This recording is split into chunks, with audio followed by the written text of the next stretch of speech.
कर देती है, माया विस्मृत कर देती है। जैसे 9 महीना माँ के गर्भ में रहे, एक सेकंड की भी याद नहीं नहीं रहे तो इसी जन्म में, पूर्व जन्म की तो छोड़ो, इसी जन्म में हम माँ के गर्भ में 9 महीने रहे और हमें 9 सेकंड का भी ज्ञान नहीं कि किस स्थिति में हम थे गर्भ में।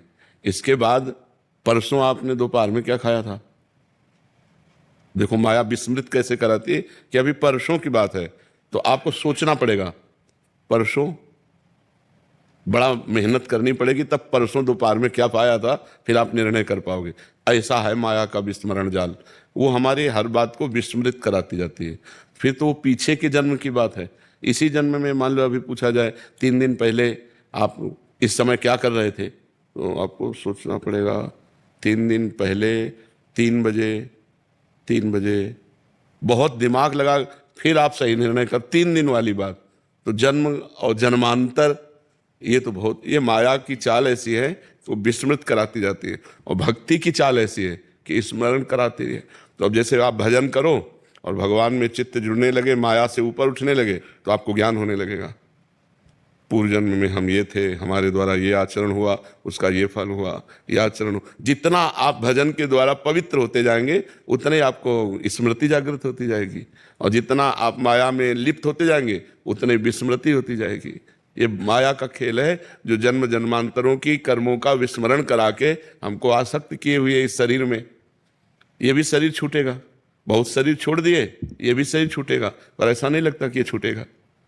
नहीं, मरना है, दूसरों को देखते हैं मरते हुए, लेकिन अपने ऊपर नहीं आता कि हम भी मरेंगे, हमारा भी सब छूट जाएगा। तो हम ऐसी कमाई कर लें जिससे हम परलोक में आनंद उठावें। तो जिसको ये ज्ञान हो जाता है वो भजन में लग जाता है, पाप कर्म का त्याग कर देता है, अच्छे कर्म करने लगता है।